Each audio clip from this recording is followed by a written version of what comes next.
दोस्तों, ये जीवन की सच्चाई है कि हमारे जीवन में जो कुछ भी घटित होता है वो हमारी इच्छाओं से नहीं बल्कि प्रभु की इच्छा से होता है।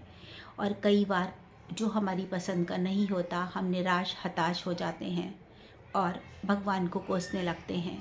लेकिन जो हमारी इच्छा से नहीं होता और जो प्रभु की इच्छा से होता है उसमें ज़रूर हमारा कल्याण छुपा होता है।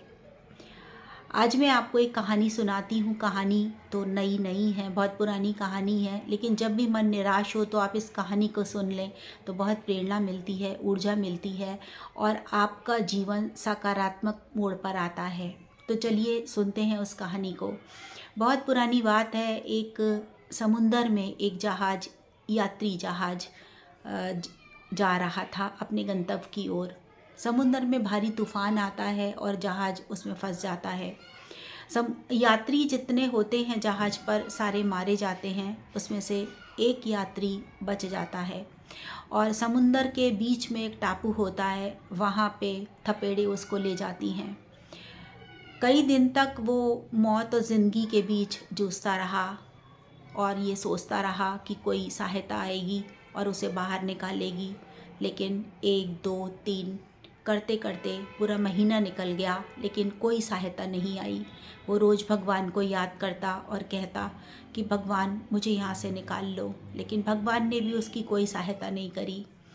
आखिर उसने समझौता कर लिया और सोच लिया कि बची हुई ज़िंदगी उसको इसी टापू पर अकेले काटनी है। ये सोचकर उसने कुछ पेड़ों को काटा और वहाँ पर उससे अपने लिए एक झोपड़ा बना लिया ताकि वो धूप और बारिश से बच सके। झोपड़ा तैयार हो गया, वो वहाँ पर रहने लगा। नारियल के पेड़ थे, वहाँ से नारियल तोड़कर उसका पानी पी लेता।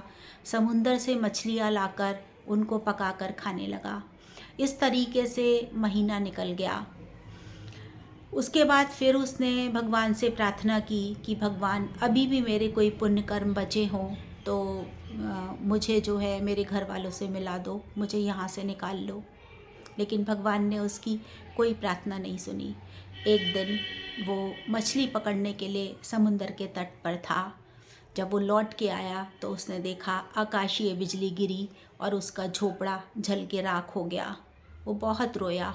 उसने कहा भगवान, आपने मुझे इस निर्जन टापू पे डाल दिया था, मेरी क्या गलती थी? आपने मेरा झोपड़ा जला दिया, मेरी क्या गलती थी? बहुत निराश हुआ। पूरी रात वो यूं ही रोता रहा। अगली सुबह जब वो रोते रोते सो चुका था तो उसकी आँख खुली। उसने देखा तट पर एक बड़ा सा जहाज लगा हुआ है। वो दौड़ता हुआ जहाज के पास गया।